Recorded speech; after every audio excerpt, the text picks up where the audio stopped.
우리 하도록 하겠습니다.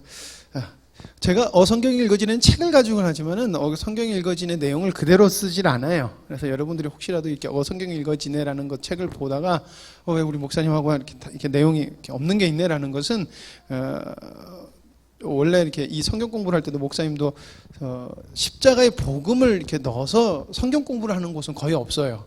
그러니까 이렇게 시대마다 유행하는 이런 관점이 있어요. 그 관점 중에 하나가 요즘에 하나님의 나라 관점이에요. 신약, 그러니까 그 성경을 바라보는 그 관점이 아주 잘 맞춰져 있고, 그게 또 이렇게 뭐라 될까, 그것도 바른 관점이긴 하거든요. 그렇지만은 십자가의 복음적인 하나님의 창조 경륜부터 하나님의 창조 의도라는 것은 하나님의 그 나라 관점에서는 좀 부족해요. 그러다 보니까 그런 것들을 넣고 우리가 말씀 속에서 십자가의 복음을 나누는 것을 이렇게 함께 넣다 보니까 그걸 좀 다르니까 여러분들이 혹시 보실 때 혹시라도 그것을 또 공부하실 때 성경 공부를 스스로들이 또 그 영상을 보실 때 좀 다르네라고 하실 때는 어떻게 보면은 그분의 그 지식적인, 그러니까 학적인 것은 그분들 걸 창조하시고 그 중심에 무엇을 잡아야 될 것은 우리 교회에서 선포하는 창조 의도라는 관점에서, 하나님의 경륜 창조 의도라는 관점에서 보는 것이 굉장히 바르고 유익한 것인 줄 여러분들이 아시면 좋겠습니다. 이제 역대하 21장 1절에서 36장 21절까지 오늘 말씀을 나눠보도록 하겠습니다. 이게 하다가 너무 길면 중간에 한번 자를게. 이게 지금 두 토막이 돼서, 두 토막이라고 해야 될까? 여기 생선으로 비교해가지고 이 사모님이 그래서 지난주엔 생선 대가리를 했고요. 생선 몸통, 꼬리 이렇게 나누시더라고요. 근데 보고 봐서 이렇게 자르든지 아니면 계속 하든지 하겠습니다. 왕은 여호람부터 시드기야까지예요. 시드기야가 이제 이스라엘의 마지막, 남유다의 마지막 왕인데, 이때까지의 내용이 역대하 21장 1절에서 36장 21절의 말씀에 있다는 것입니다. 첫 번째로 먼저 살아볼게요. 여호람부터 우시야 왕까지예요. 여호람부터 우시야 왕까지는요, 남방 유다의 중간기예요. 북이스라엘을 배제하고 남방 유다의 중간기입니다. 이 중간기에는 어떠한 역사가 있었냐면은, 어떤 일이 있었냐면은, 아합이 바알을 왕국에 끌어들여요. 북이스라엘에게 먼저. 그리고 그게 끌어들이는데, 이거를 어떻게 보냐면은 세상 나라가 하나님의 나라를 대적하는 것을 보여주는 거예요. 그래서 북이스라엘에 들어왔던 바알이 남유다에게까지 침투하게 되고, 그리고 바알이 남유다로 침투한 그 바알이 다윗의 가문을 위협하는 거예요. 그래서 세상 나라가 하나님의 나라를 대적하고 하나님의 백성들을 멸망시키려고 하나님의 뜻을 계속해서 이렇게 대적하는 것을 보여주고 있다는 것입니다. 그래서 단순히 아달랴가 자기 손자를 죽여서 왕위를 얻으려고 했다, 이 역사의 일부분이지만 그냥 단순히 역사의 일부분으로 끝나는 것이 아니라, 그런 끔찍한 사건을 영적으로 본다면 사단은 어떻게 해서든지 교회에 하나님의 은혜가 끊어지게 하고 복음이 전파되는 것을 막으려 한다는 거예요. 그것을 우리가 알고 그것을 우리가 성경을 봐야 된다는 것입니다. 그러나 하나님의 사람 엘리야와 엘리사가 대적하여서 결국에는 승리를 이끄는, 완벽한 승리를 이끄는 것을 우리가 보므로, 결국 하나님의 말씀을 의지해서 우리 십자가의 복음, 우리 주일학교 나오고 있는데, 교회 그리스도와 연합되면 우리는 악을 이길 수 있는 능력을 가진다라고 하고, 지금 요번 주에 그걸 나눴거든요. 하나님의 말씀은 우리가 악을 이길 수 있고 대적을 이길 수 있는 하나님의 약속이 우리에게 있다는 거예요. 그래서 결국에는 믿음을 가지고 하나님과 함께한 자들은 승리한다는 것을 이 사건을 통해서 보여주는 것입니다. 자, 그래서 간단하게 왕 때 어떤 일이 있었는지, 그리고 또 왕 그런 일이 있었던 게 단순히 한 사건이 아니라 또 어떤 것을 의미하는지 간단하게 하면서 넘어가겠습니다. 역대하 21장에 여호람 왕이 등장합니다. 이 여호람 왕은 이세벨의 딸 아달랴랑 결혼해요. 그러니까 이방 여자 여인의 딸과 결혼하는 거예요. 그래서 이때 바로 바알이 남유다로 들어옵니다. 당연히 바알과 그리고 북이스라엘과 결혼했기 때문에 북이스라엘과 동맹 관계를 맺고요. 또 북이스라엘과 화친을 맺어서 아주 가까운 사이로 지내요. 왜냐하면 그때 당시에 북이스라엘이 오므리 왕조를 아합 왕의 아빠가 오므리인데 그 오므리 왕조가 등장하면서부터 북이스라엘의 최고 전성기가 와요. 가장 잘 살고 가장 나라가 든든하고 굳게 서는 그 시기가 와요. 그러면서 우상이 아주 팽배해지는 우상 숭배가 만연하고 하나님의 말씀은 온데간데 없는 역사가 바로 북이스라엘 아합 왕이 통치하던 시대다라는 거예요. 그러니까 그 시대하고 그 남북이스라엘과 남유다가 함께했다는 것은 그 죄악을 묵인하고 서로 뭐했다? 받아들이고 있었다는 거예요, 결국에는. 자, 여호람이 얼마나 끔찍한 일을 저지르냐면은 여호람은 왕위에 오른 다음에 자기 아우들을 싹 죽여버려요. 왜냐하면은 나의 왕위를 위협할 존재들을 싹 죽이는 거예요. 그래서 이 왕을 가지고 뭐라 그러면 아합의 길로 갔다는 평가를 받아요. 그러니까 결국엔 이 사람이 왕위에 오른다 아위를 죽인다는 것은 뭐냐면 이 사람의 생각은 철저하게 세상 나라적 관점으로 가고 있다는 거예요. 악을 쫓아서 가고 있고 그를 평가하기를 아합의 길로 갔다라고 평가하더라는 것입니다. 네, 그런데 이렇게 악으로 갔을 때 엘리야가 여호람에게 하나님께서 너에게 이렇게 심판하실 거야 라고 해서 편지를 보내요. 그리고 그 일은 여호람에게 그대로 임하게 됩니다. 이때 발생한 게 오바다와 요엘서 이렇게 됐고요. 다음으로는 아하시아라는 왕이에요. 이 아하시아 왕은 독특한 게 여호람이 자기 아우들을 싹 죽였는데 여호람은 어떤 하나님 앞에서 벌을 받냐면은 아라비아 군이 침략했을 때 자기 아들들이 또 몰살을 당해요. 거의 학살을 당해요. 그래서 왕위에 오른 게 아하시아예요. 근데 아하시아가 왕위에 오르고 나서 또 1년 만에 죽임을 당하는데 어떤 일이 있었냐면은 예후가 하나님 앞에 기름 부음 받고 북이스라엘의 아합 왕조를 심판을 했어요. 아합 왕조를 심판해요. 그때 아하시아가 북이스라엘 왕과 함께 전투를 나갔다가 전세가 잠시만요. 이건 그거구나. 그래서 예후의 군대에서 죽임을 당합니다. 아하시아가 북이스라엘 왕 요람과 함께 해가지고 아람 군대와 전쟁을 하게 돼요. 아람 군대가 원래 전쟁을 하게 돼요. 근데 이때 전쟁할 때 막 전쟁하는데 북이스라엘과 남유다가 전세가 불리해져서 도망을 가요. 도망을 올 때 하나님께서 예후에게 기름을 부으시고 아합 왕조를 심판할 것을 하나님께서 예후에게 명령하세요. 그래서 예후가 아합을 심판하기로 해서 군대를 일으키고 막 가는데 아하시아가 저기를 보니까 군대가 오니까 우리 아군인 줄 알았던 거예요. 그래서 야 아군이 왔다 그리고 딱 나왔는데 그때 바로 예후의 군대들에 의해서 죽임을 당해요. 그래서 여호람의 아들들이 싹 몰살을 당하게 되는 거예요. 그래서 하나님께서 여호람이 했던 그 악행을 심판을 명하셨고 그리고 심판이 그대로 이루어지는 사건이 있습니다. 이 또한 뭐라고 하냐면 아합의 길로 갔다라고 또 평가를 하고 있다는 거예요. 성경을 지난번에도 이렇게 말씀하셨지만 왕조에서도 평가할 때 하나님의 뜻대로 간 사람을 다윗의 길로 갔다 하고요. 그리고 악한 길로 간 사람을 아합의 길로 갔다거나 아니면 여로보암의 길로 갔다 이렇게 평가를 한다는 거예요. 근데 그들이 나쁜 평가를 받는 사람들은 다 우상 숭배를 했다는 거예요. 그 우상 숭배라는 배경이 뭐냐? 세상을 바라고 세상에 흘러가는 합리적인 것과 이익을 봤다는 거예요. 자, 다음으로 아달랴가 등장합니다. 아달랴 여왕의 유일한 여왕이었고요. 이 아달랴는 하나님의 나라를 완벽하게 멸망시키려고 작정을 했던 왕입니다.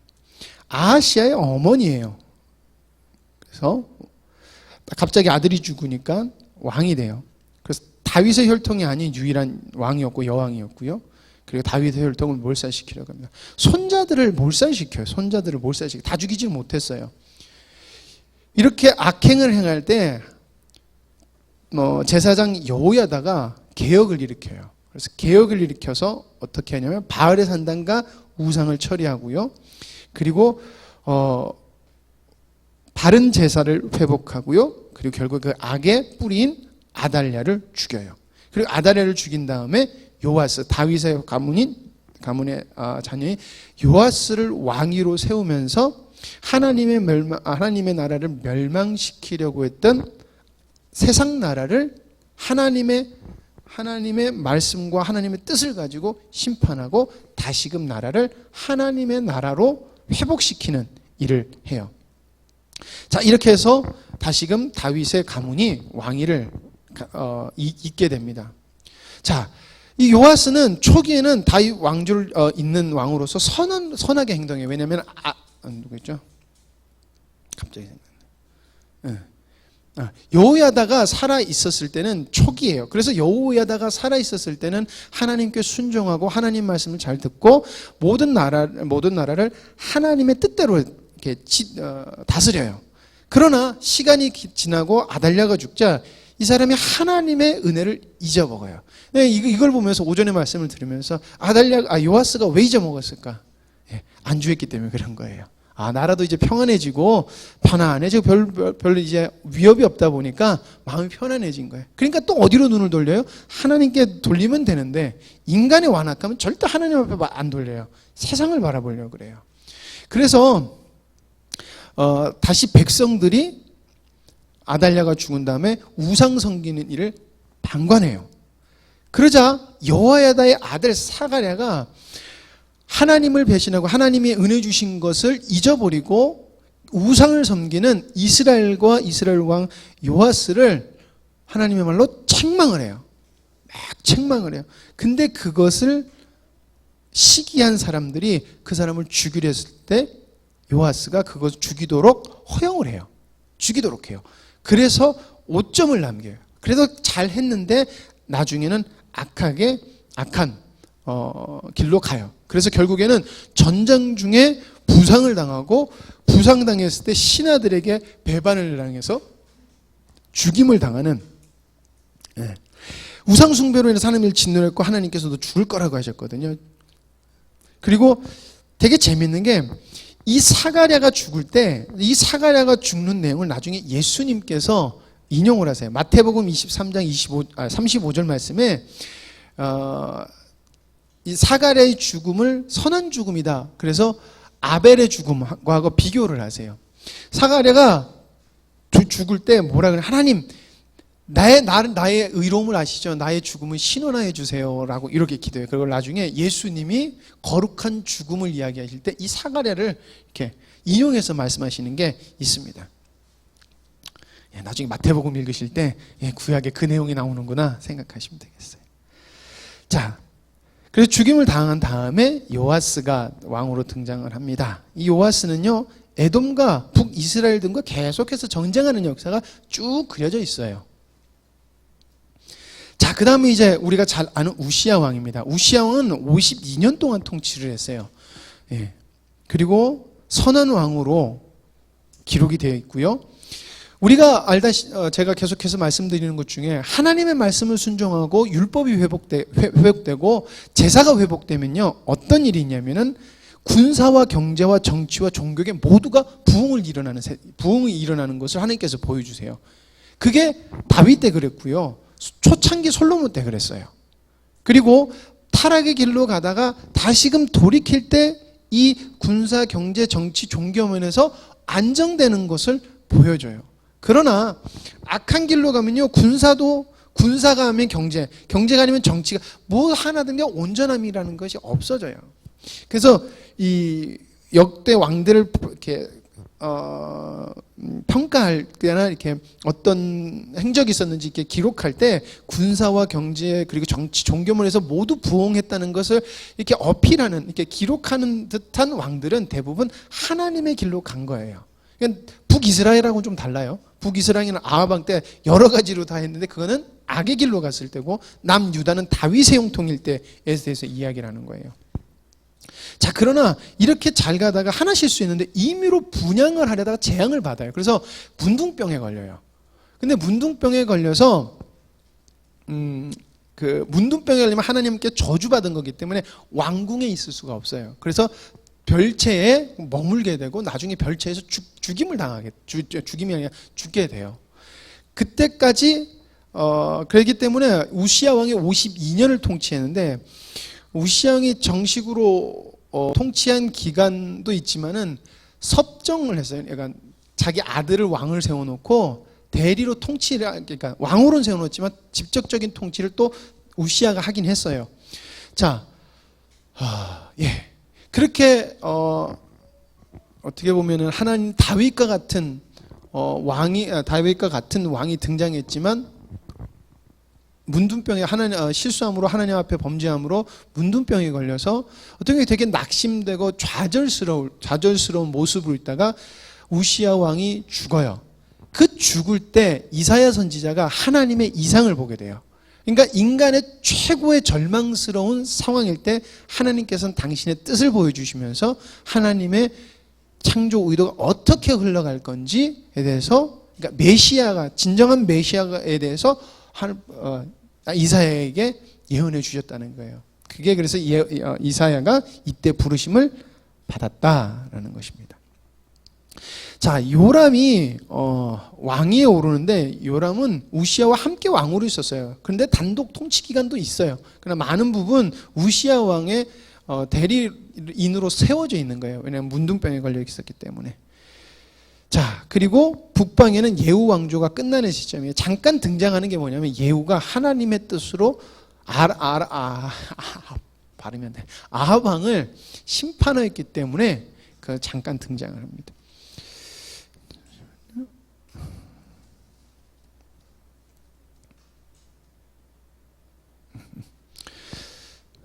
자, 쭉 하고 넘어갈게요.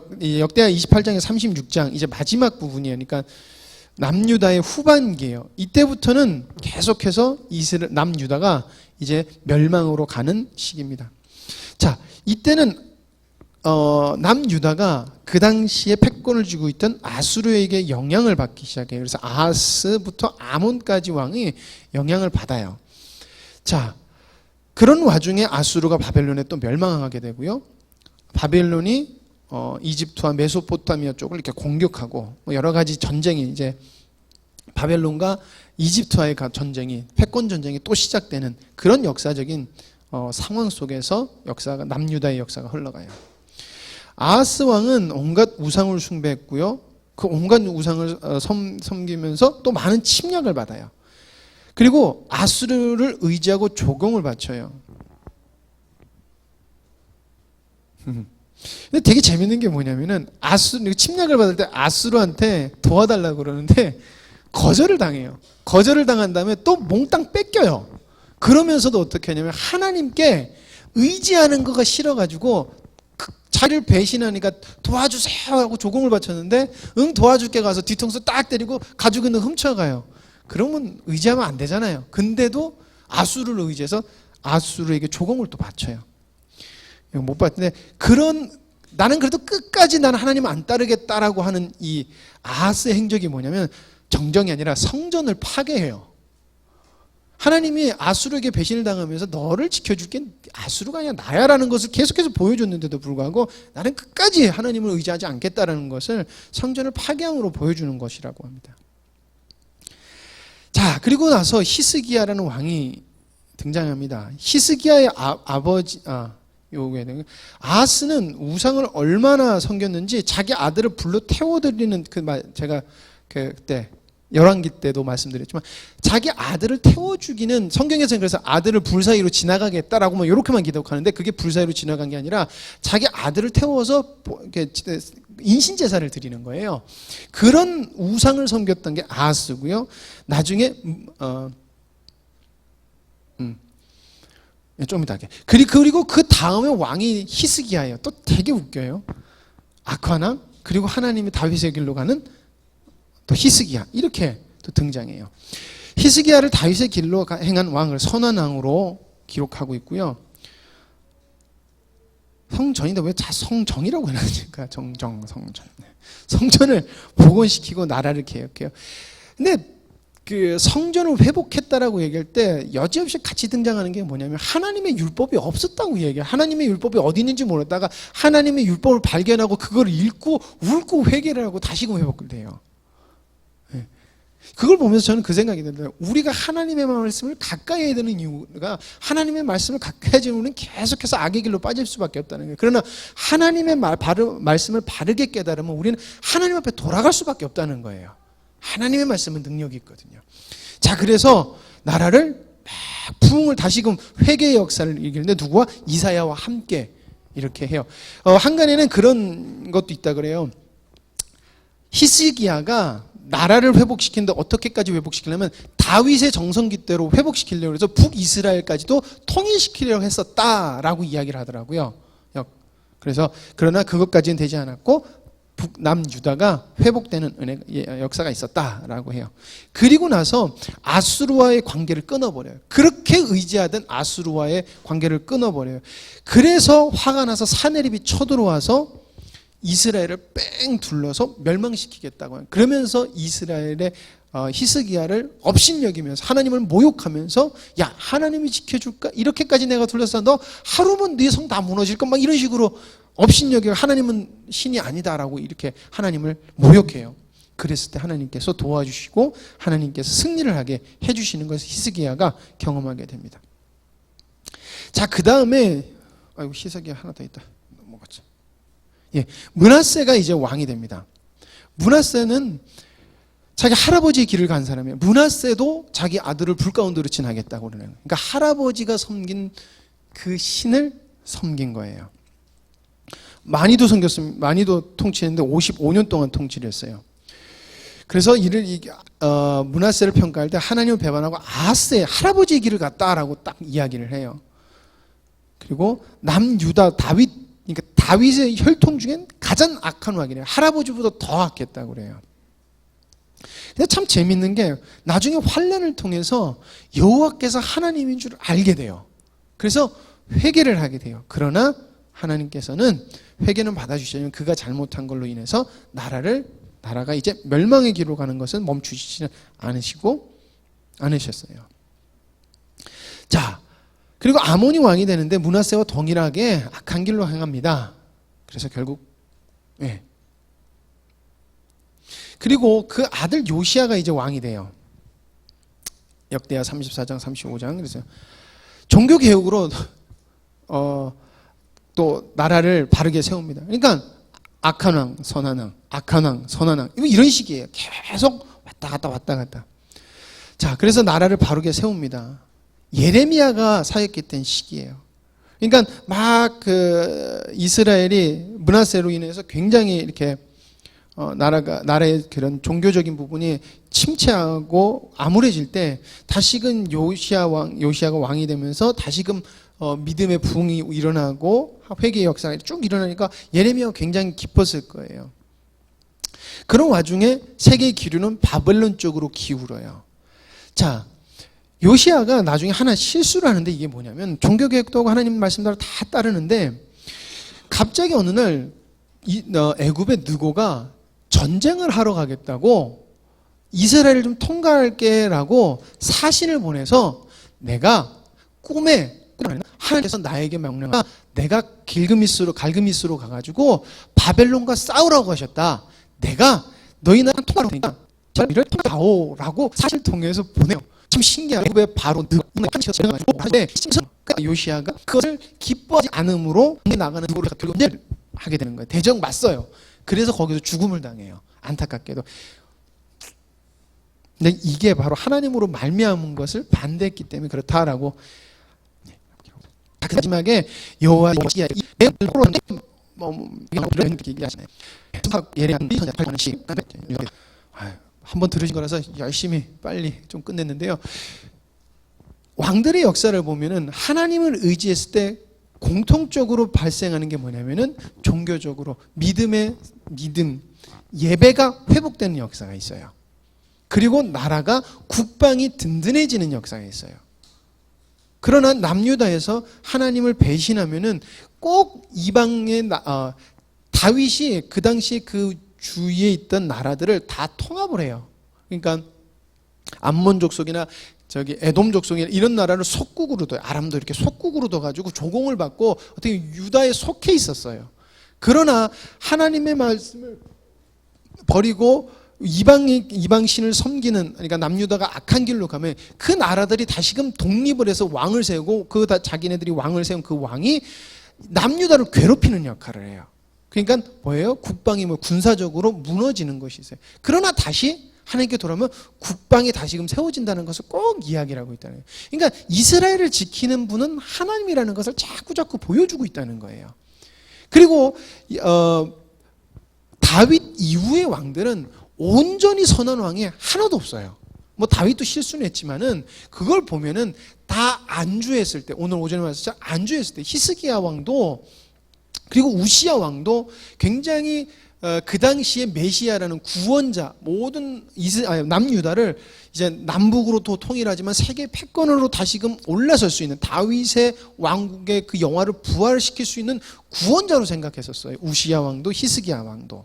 그래서 바벨론이 히스기야가 걸렸다가 났을 때 문안하러 왔어요. 바벨론의 그 큰 나라에서 보냈어요. 환심을 얻기 위해서. 그렇게까지 했다는 거예요.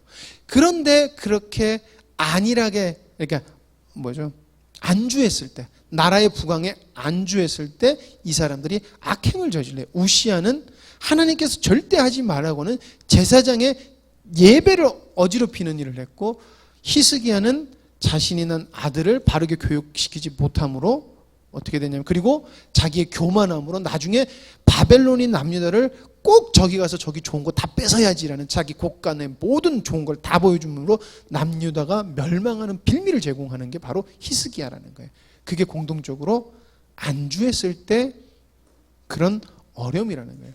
그건 우리에게도 마찬가지예요. 우리가 복음을 알고 우리가 어떻다라는, 우리가 이것을 가지고 안주했을 때 나도 모르게 우리의 악한 본성은 하나님 앞에 역행되고 하나님을 반대하는 일을 할 수밖에 없다는 것을 우리가 기억해야 된다는 거예요.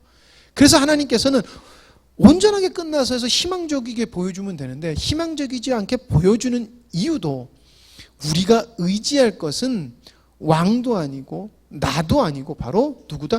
여호와다라는 거예요. 여호와 하나님이라는 것을 보여주는 것이고, 결국에 멸망시키고 다시 회복시킴으로 기적과 같은 은혜를 우리에게 베푸는 존재가 누구냐? 바로 나다, 여호와다라는 것을 우리에게 보여주고 있다는 것을 여러분들이 기억하셔야 될 것입니다. 기도하시겠습니다. 하나님 아버지 감사합니다. 저희들 역대 왕을 통하여서 하나님 아버지 주님께 순종한 왕과 그렇지 못한 왕, 또한 순종했지만 하나님 교만하여져서 또한 안주함으로 하나님 앞에 번제했던 왕들을 살펴보았습니다. 하나님 아버지 저희들이 가지고 있다 자만치 않게 하여 주시옵고 자만치 않기를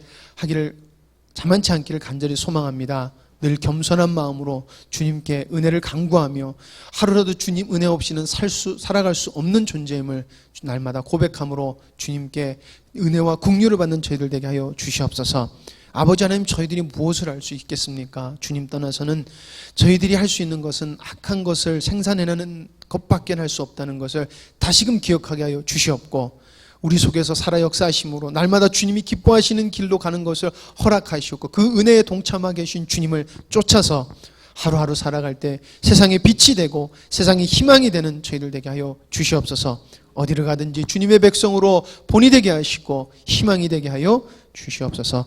이 시간 보이지 않는 우리 영혼들이 너무나 많습니다. 아버지 하나님, 여러 이유가 있지만 하나님 모이기에 힘쓰지 않는 그 마음을 주님께서 불쌍히 여겨주셔서 주님 앞에 돌아오게 하시고 모여서 하나님의 말씀을 듣고 나누는 것에 힘쓰게 하여 주시옵소서. 모든 것을 주님께 맡기며 예수님의 이름으로 기도드립니다. 아멘.